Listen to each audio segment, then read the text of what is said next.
Okay. So there's a husband who's 30 years old, Okay. and the wife is 26. 30 and 26. Okay. They've been married for 4 years. So they have a problem. This problem for a long time now Okay. about love languages, aka meeting each other's needs. So they fight, and most of the fight is about my needs not being met. Physical touch and sex. That's what the woman is saying.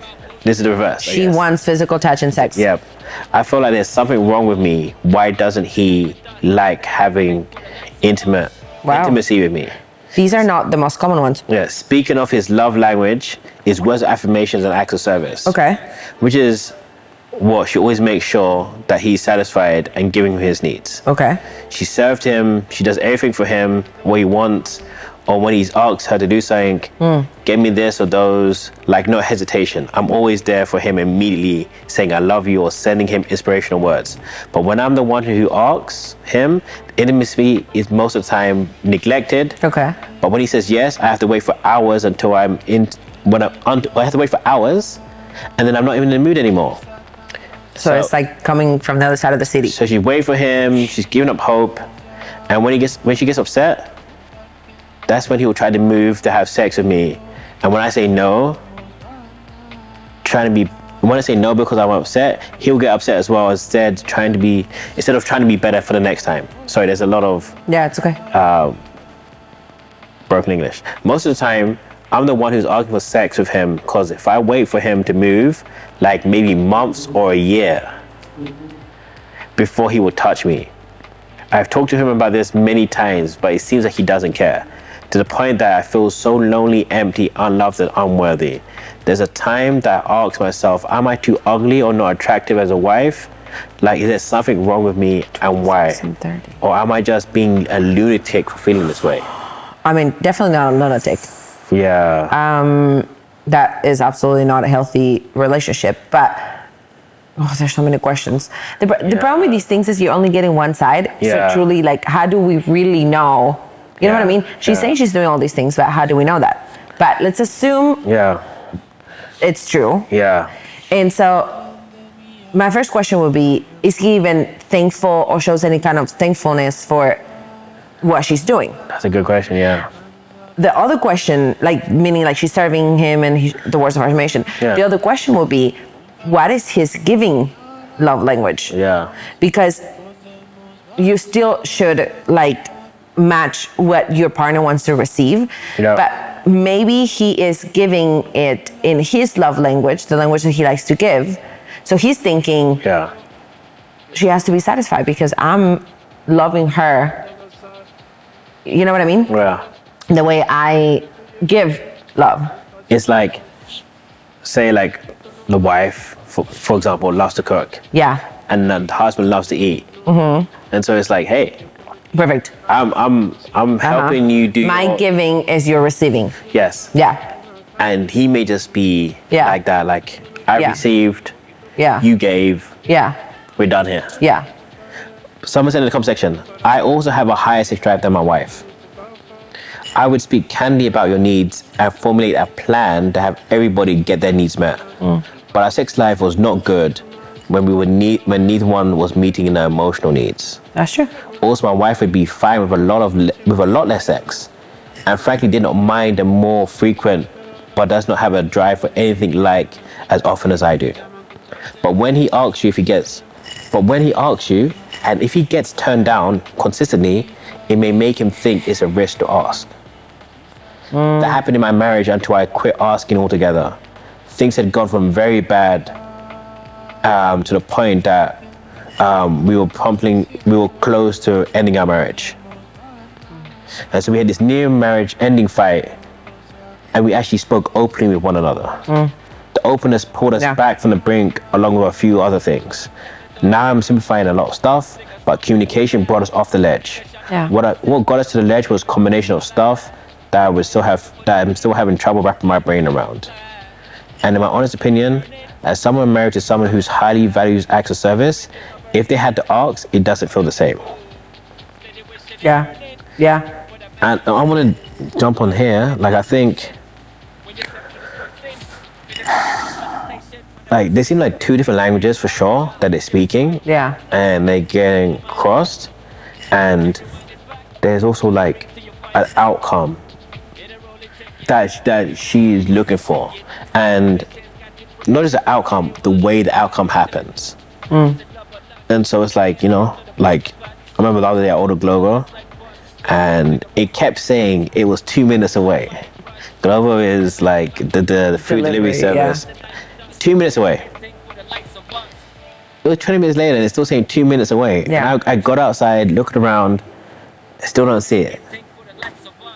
30 minutes later, I'm like, so I started messaging the platform, and I'm like, cancel it. It's like, if you cancel it, you're going to be charged. I'm like, okay, I'm not going to cancel it and get charged for food I didn't receive. And then I don't have the food. Yeah. And like, I would just get more and more frustrated because like, it keeps saying it's a minute away. And I'm like, there is no way it is a minute away because I could see it if it was a minute away. And I've seen all these other drivers like ride by with the same like delivery box on their back. And I'm like, is it him? Is it him?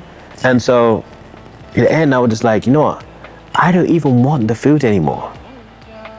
Like the fact that I had to wait for this long, go through this process, I don't want it. Yeah.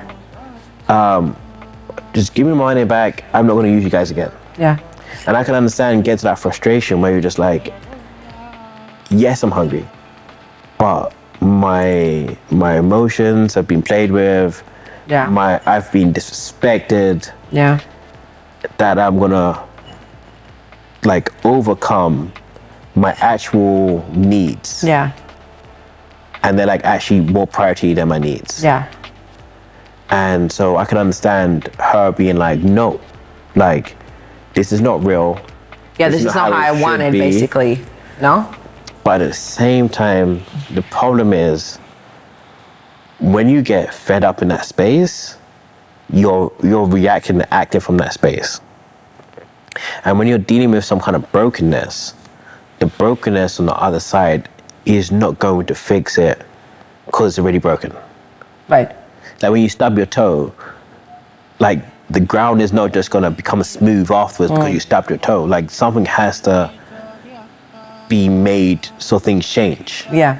And so, cool, he can see, my wife is upset because of this. I will try some effort. Like he can see that, but getting to the remedy to actually fix it is a whole different thing. That energy of being upset is not enough to really pull down like the walls to really get to the issue. I have two thoughts. I feel like was it common that said about communication? Yeah. I think that is the key for everything, really. I mean, we've experienced this in our marriage. I feel like what we experience. That communication is the key. What do you think I'm gonna say? Oh my gosh. He's so scared about me sharing something that he doesn't. No, I'm just like don't want anyone to think that. No, we don't have this issue at all. But communication, like, I think is always key. Like, no matter what the issue is, I feel like what happens a lot of times, and I mean, we've been there, in the sense of like, I want something, but I'm assuming that you know what I want, and I'm not communicating it, and then you may want something, and you're also assuming that I should know that you need this, so you're not communicating, and the issue only gets worse and worse and worse. Yeah. And so, yes, the issue should not be there in the first place. We should work towards not having whatever the issue is. In this case, their sex drive swings are different.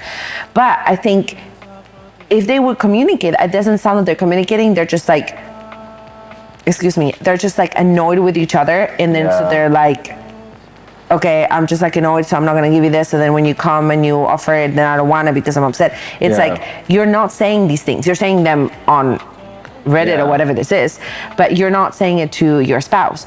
So how is that going to get worked through? So communication, always important, especially communicating your needs. I know sometimes we assume the other person should know what you want, but they're different than you. Exactly. So sometimes they don't know what you want. And even if they have the same sex drive, maybe like they enjoy different things in sex. So they want to have sex all the time. Imagine, but if they want to have sex differently and they're not communicating that either, well, one of them is going to be more satisfied than the other. So communicating your needs is very important. But something that I don't really understand about the story is he doesn't want to have sex at all. Say at all, because I like the way you say it. Well, at all. No, say it the way you say it. At all. Yes. I love the way you say at all. He doesn't want to have sex at all. So, like, that's kind of concerning in life. Because, I mean, I think you have a higher sex drive than I do. I mean, I think I have a good sex drive, but you have a higher sex drive than me. But, like, I still want to have sex. Like, you may want to have sex every day or all the time. In theory. And in reality, and I could go a couple of days because maybe I'm busy, I'm tired, whatever. I can last a couple of days without it.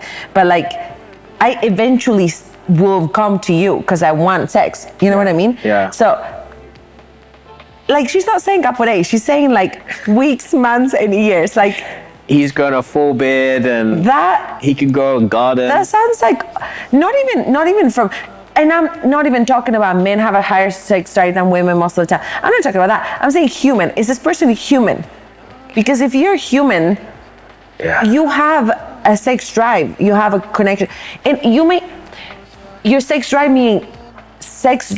may be engaged differently. Maybe you get excited with intellectual conversation. Maybe you get excited with, I don't know, physical touch. But something will get you going.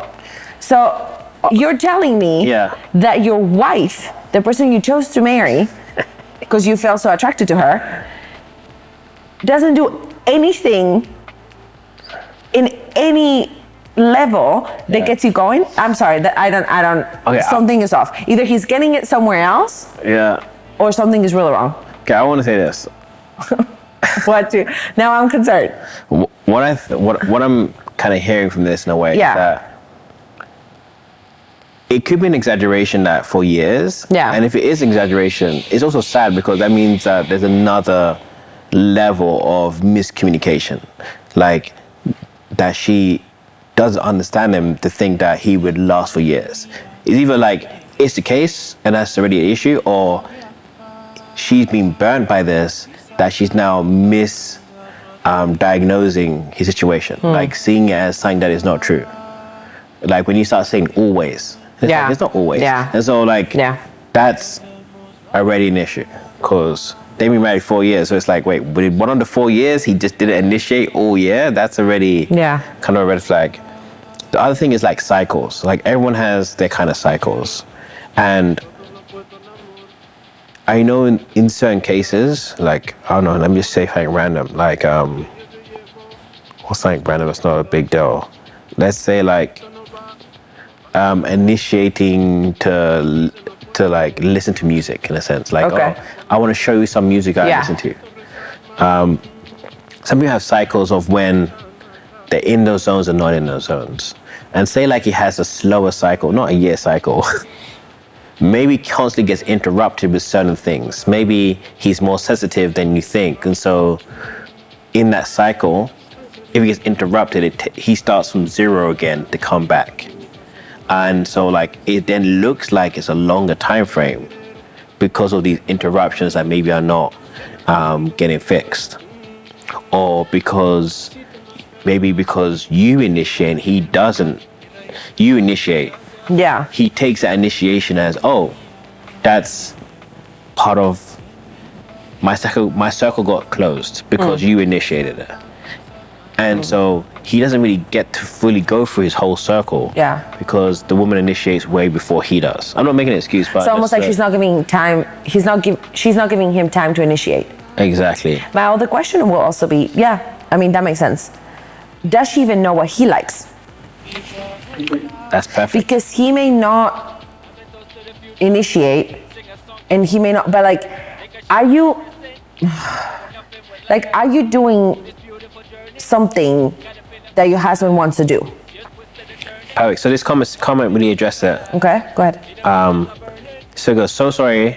I know how it feels when you have a different need than your hubby. Yeah. When we first got together, we got married early. And then later on in our marriage, it shifted. Okay. I think I truly overthought it all. I would think the same things that you are. What is wrong with me? That he doesn't want it all the time. We should be having a blank times a week. We live in a sex-saturated world, and I think I compared our life to what I thought was successful. Every couple is different.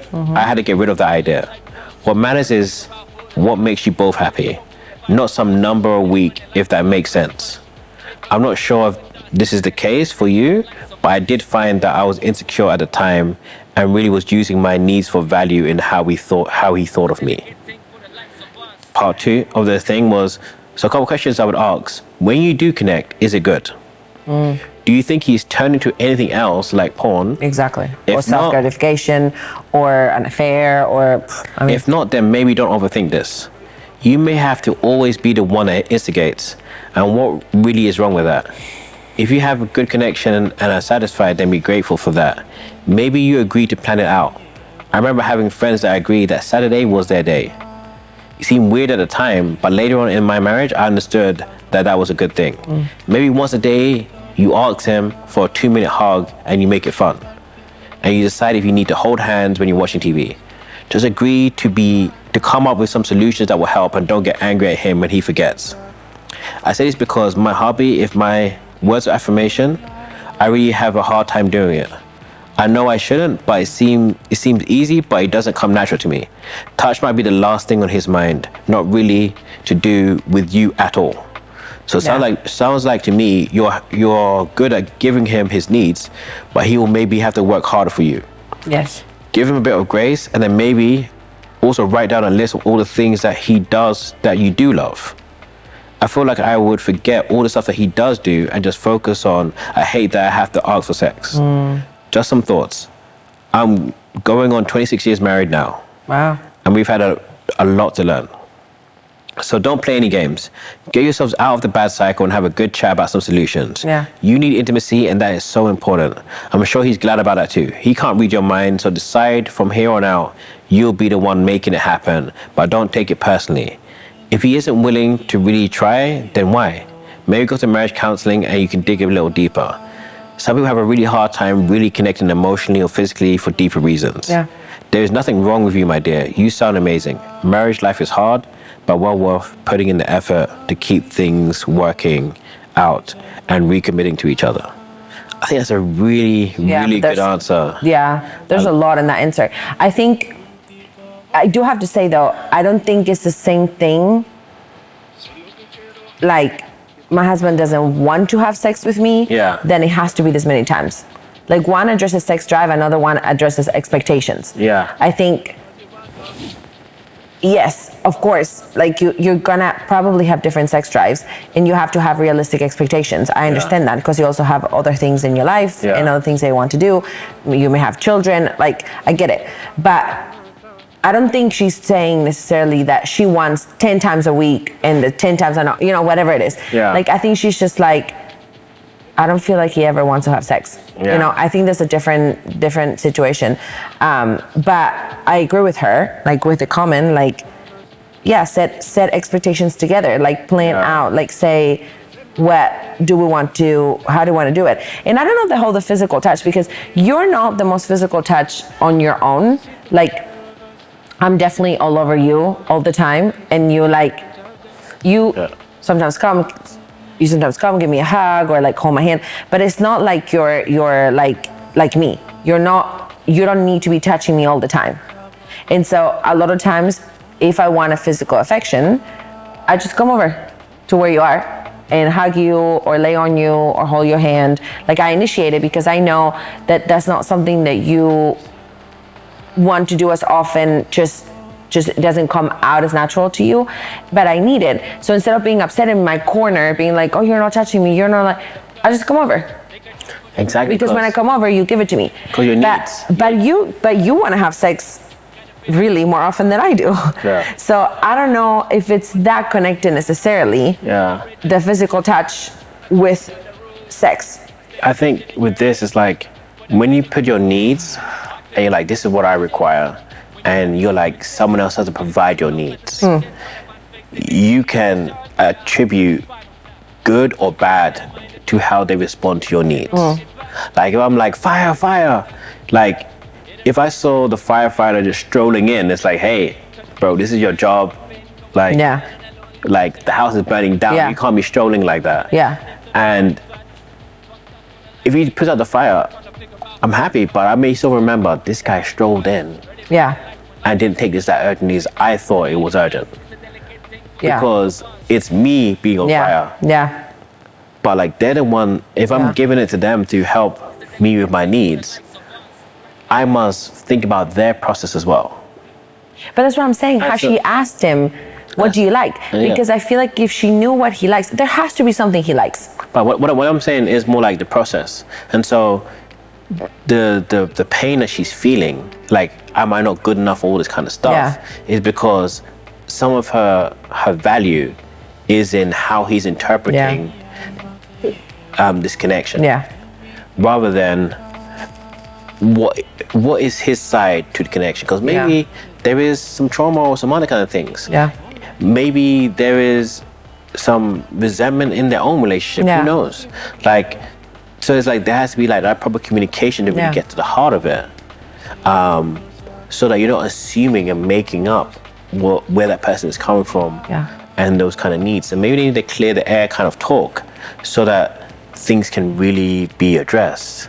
I like the idea of writing down all the things that he does. I think that is really good in every way. I think we'll, and in another episode, we'll share a little more about that, how we do that. But I think just, it gives a little perspective.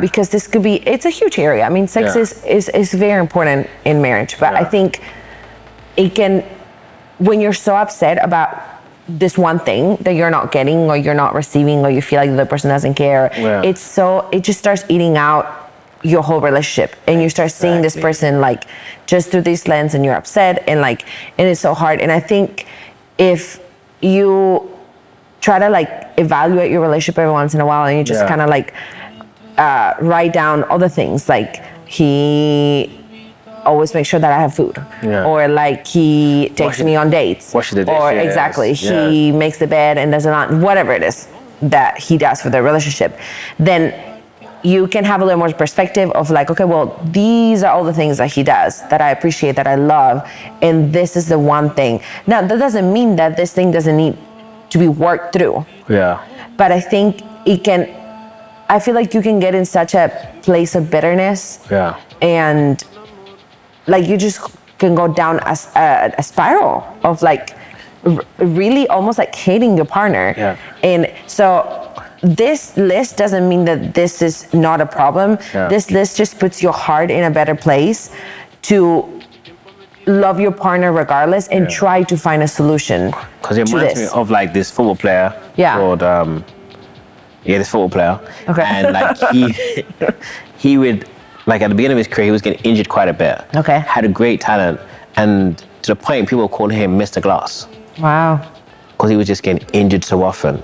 And so all the talent he had, and obviously he's a professional, would just throw it out the window, and he just missed the glass. The guy who can never, like he's just gonna get injured, like he'd be walking weak. His bones are made out of paper, like he walked down the stairs and he'd get injured. And he's what? He'd walk down the stairs, his bones would like break. Oh, bones. Which was obviously not true, because you just, once you have an issue, you kind of inflate and you look at every small detail. And so what happened is that he, I think he got like a personal trainer. And they kind of helped him strengthen certain areas and figure out why these injuries kept happening. And once he figured that out, he became one of the best players in the world, and was dangerous and won many championships. And so we have to look at that in our own relationships, is where there could be one thing to be tweaked. That's behind it all. But it becomes the forefront, like it becomes like your advertising. Exactly. Where it's not a fair representation of you, but without like a proper plan of solution. Because there was one, it just got deleted, about this guy was saying that he was only having drunk sex when he was having sex with his wife. And other than that, he wasn't. And it was like a whole stream of consciousness. And it was like, there's a lot of things going, like the idea of having drunk sex with your wife to only have sex with them means like there's a lot of like communication breakdown. Meaning he wouldn't want to have sex with her unless he was drunk? But they only were doing it supposedly when they were drunk. So almost like when their inhibitions or their like consciousness was like lessened? Yeah. Okay. And I think a lot of these stories we keep hearing is like there's a lack of communication. Yeah. And like the intimacy outside of it is not there. And I think... And that's the thing that's like kind of like trying to force it like home to be like, have sex with me. But it's like, you guys are not intimate. Yeah. You guys are not friends. Yeah. You guys are not close. Yeah. Like even like sports teams, like who are paid to do a job that they love. Yeah. They need a gelling process with their team. Yeah. And so like we watched this video like last week? Yeah. About like the MVT. Yeah. The most valuable toucher. Because like teams that touch each other have better like that's a great YouTube video. Yeah, better resources, not better resources, better connection, and they work better as a team because their physical touch is something about that. Yeah. Like and it's intentional physical touch. Yeah. Chemicals in the brain, all that kind of stuff. Yeah. But like I think with this area for sure, and we got one more, is that you can start over focusing on the end goal and forget about it's one foot in front of the other. Yeah. One foot in front of the other. And I think it's good that these people are coming, I guess, I don't know what platform they're coming to and who's in that platform. Yeah. But I guess it's good that they're trying to ask for advice somewhere else. I think it's very valuable to have an outsider's perspective, an objective perspective, maybe somebody that's wiser, older, somebody has a good relationship. I mean, they're coming to the internet, so you're gonna get all kinds of things. Yeah. But it's not bad. But my problem with this is they're not talking to their partner. Like you're coming to the internet and getting everybody's opinion and sharing all the little details, not in a bad way, but like you're sharing your heart, your thoughts, like this bothers me, I don't like this. But it's like, but you're not communicating to the person that actually is involved in this problem. I want to jump in there. I think sometimes what happens with us is that we're so good at identifying the problem, but really bad at articulating the problem. So it's like, there's a problem right here. And it's like, okay, cool. Can you articulate what the problem is? Can you see it? And it's like, no, I can't really see it. Where is it? Like, can you, it's there. Like, everyone can see it. It's like, no, I need you to articulate the problem, not just point out the general direction of the problem. I think you really helped me with this because I think this is something I struggle with a lot with emotional regulation. I think a lot of times I feel overwhelmed or I feel upset or like I know there's an issue, but I just kind of start acting out of it. Like I either get annoyed or get frustrated or get impatient or get sad or angry or whatever, but I'm not able to like identify that there's an issue and like voice the issue. And I feel like we've recently discovered this more. And I feel like early on in our marriage, I mean, we're going to be married for 3 years, but early on, our first year and a half or so, I feel like we totally missed that. And so we would get on fights or arguments based on how I was acting out of the problem. But we would not even see that there was a problem that I was acting out on. So we would fight here, but we were not even, neither of us really was seeing that this was here. And I think that we're getting better. I mean, you're helping me and I'm becoming better at like being self-aware of like, okay, I'm acting out with this emotion or this attitude, but this is the issue. And so you've a lot of times, like, especially lately, you've been like, do you want to voice that? Or do you want to communicate? Do you want to express? So a lot of times when you ask me that question, honestly, sometimes it's the first time that I realize, oh yeah, I'm upset because of this. Or like, I'm frustrated because of this. So it helps us go to the root of the actual issue and not just my attitude about it. And that's like, I think we have to be more like that in general. Like, it's easy to be like, there is a problem. It's harder to be like, this is the cause of the problem, or here is a potential solution to the problem. It may not be the solution, but like, that is what's much harder, because step one is always going to affect you. Like, for example, there was a person who like had like you know those old school tables with a thin metal leg that was on their foot, and they were just like it's like in pain, and it's like, okay, like what's wrong? Yeah. What's wrong? Like, 'cause, like you're reacting up here. You see their face and they're like they're in pain, but down there, which no one's looking, there's a table on their foot. Yeah. And unless someone else steps outside and vocalizes it, or that person moves it themselves, no one's gonna know you have pain on your foot. Because the pain that is coming to the surface is so much, overwhelming you, that you're not articulating it. Like, and so it's like, if you're always trapped in that cycle where the pain overwhelms you can't articulate it, you're gonna need the other person to really, or some other party, who to provide the articulation that you can't provide. Yeah. And or you're gonna have to become strong enough so that you can start articulating it. Yeah. And I think that's the first problem that really happens with men and women and other relationships, is that problems arise, but then the solutions are very slow to follow. Yeah. This is not happening. Okay, cool. Why is it not happening? I don't know. Rather than why is it not happening? Yeah. And go from there. So You say you had another one. Yeah, the last one. Yeah. So, Sitting. struggling badly with something that happened in my marriage. Not safe for work. Sensitive topic. No safe for work? Yeah. What does that mean? So like, you wouldn't say this at work. Okay. So me and my husband have been together 3 or 4 years. Yeah. Oh, red 3 flag. or 4 years? Wait. Wait. I think 3 to 4, but they were 3/4. My husband and I? Yeah. Maybe they're including how long they dated, but still, they should have a number. Anyway, that's... Wow, this is that's the red flag. This is a difference. Yeah. We should have little flags. Little flags. He's a great man. And I love him. This is the first time we actually hear a good thing about the person. But you also don't know how long you've been together, so that's concerning, but okay. But also, okay, let me start again. He's a great man and I love him. But I also resent him at the same time over this. Okay. How? Okay. While we were new in our sex journey / life, he kept wanting to do anal. But it was an absolute no for me, especially because I struggled with IBS. Sorry, I shouldn't. I shouldn't. Okay. That's a bad combo. Hemorrhoids or IBS. But he kept begging me.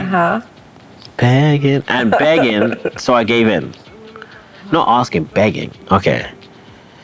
Our first attempt was awful. I was in pain and I cried. We didn't get very far and I stopped. This scarred me. This really scarred me. But he continued to talk and hint. I can't hear what you're saying if you're laughing. He continued to talk about it and hint to it all the time. I decided to try again, thinking I was being overdramatic. So he tried again, it was successful, but I can't say I enjoyed it. I couldn't understand why I still felt dirty, violated, and didn't feel better. I realized that something was wrong when I was watching a movie and there was a violent... What? Okay. I watched a movie and there was a violent anal rape scene. What kind of movies are you watching? Like... And he actually put me into distress. This is after. Yeah. Okay. For lack of a better word, it triggered me. I'm like, of course, like, you shouldn't be watching that stuff anyway. Like I'm glad I didn't put the film in here. Okay. Just to mention the mere mention of the act would make me feel panicky. Or if I came across something on the internet about it.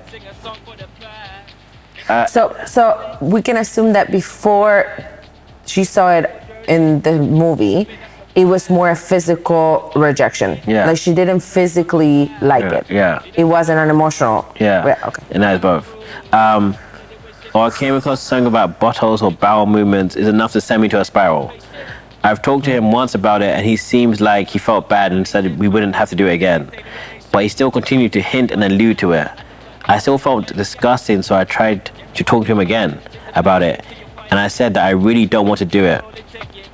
Something that is so normalized pornography and about how it's a trope. I told him that I felt convicted because I believe it's to be a sin. And how he acts makes me feel degraded and how it's just downright dangerous for women. he seemed to become defensive and almost seemed to defend it, especially the pornography trope part, and said that people do it all the time. And he told me I needed to stop living in the past. He's never generally apologized or said the words, "I'm sorry." I don't think he realizes how hurt I am. But even after the last conversation, he still hints and alludes to it. I don't say anything because I don't know what to say. I've never told anyone about it because I feel ashamed. I really need some prayers and guidance. Oof. Update, she's abandoning the post because it's causing her too much anxiety, but she's not going to delete it just in case there's other people who have gone through the same thing. So she's not reading the comments and stuff? This is sad. Like, I want to hit from the men's perspective before you go into women's. I want to hear it from you before I say something.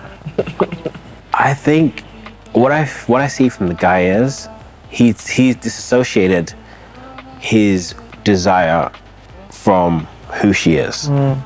Like, his actions are separate from his desire. Yeah. And he's trying to get to this pleasure point of desire that he thinks that he needs. But my question is, why does he think has he ever done it with somebody else? My question is, how does he even know that he wants and likes that? I think it's like, there's you know what I mean? We all have like a thing in us about some kind of beauty, and that kind of beauty can have us chasing it. So it's like, if you're like from the UK and you're not from the UK, you're from the UK, and you see like these palm beaches, and you get sold that this is the ideal life to live. You need to be a person, that propaganda of. But that's what I'm saying. So probably either porn or the world. What she said, like, yeah, from porn, and he was defending it. So he's seen this thing, and he's bought into the idea like this is part of the good life. This is part of what will make my life rich. And he's in searching to find it. Yeah. And he's like, this is the person that I can go find it through. Yeah. And he might have had this in there for a while. Yeah. And it's been growing and festering. And so he's like, this needs to be fed. Yeah.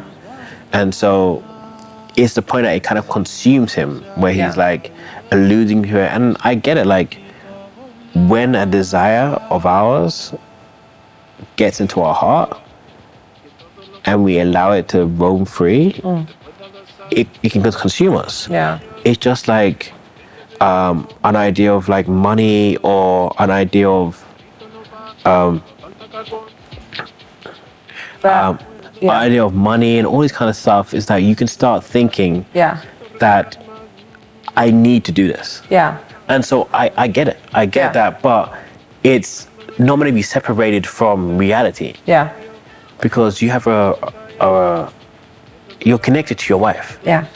Like, it's not separate from that. And he's never really questioned it.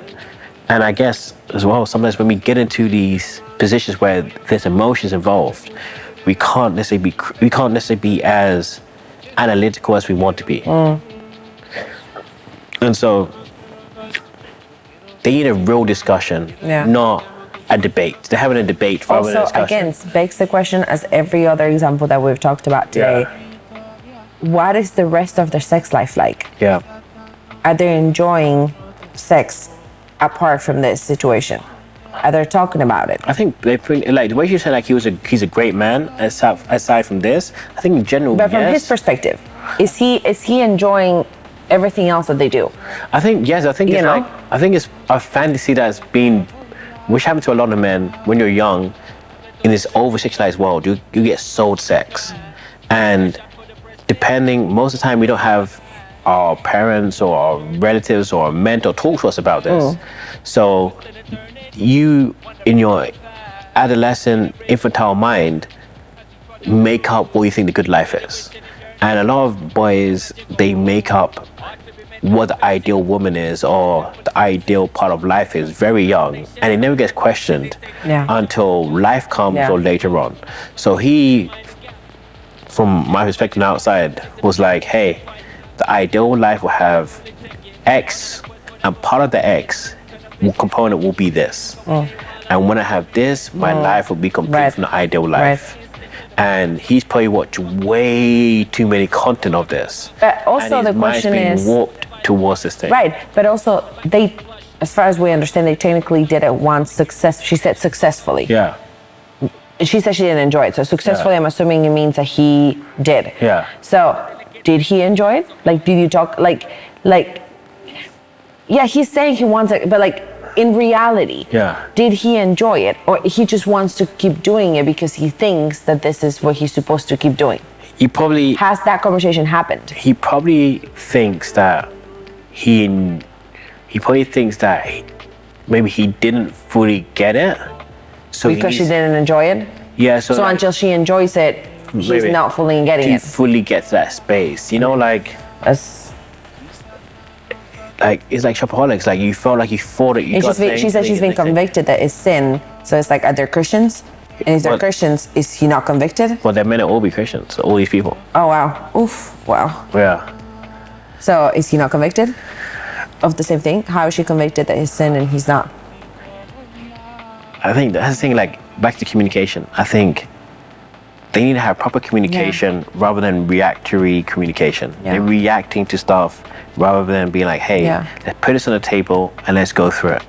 And not only going, and yes, we both agree that going to wise, godly couples or men or women that know what they're talking about, they are like ahead in life, it's a good idea to get advice. Yeah. Not to put it out there publicly in the internet, like knowing, like with your names in it, but like going to talk to somebody. You can also go to Reddit, Twitter, whatever, and not say your name and not whatever, and just get advice.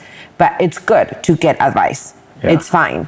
But the most important thing is that you talk to your spouse. Preach. That you talk to your spouse not only when things are already going wrong, but you talk to your spouse when things are going well. Your needs. What are you enjoying? What you're not enjoying? What do you need? Maybe your spouse doesn't mind doing whatever you want. Yeah. But they just haven't thought about it because maybe that's not their thing, or that's not something that they thought that you would enjoy.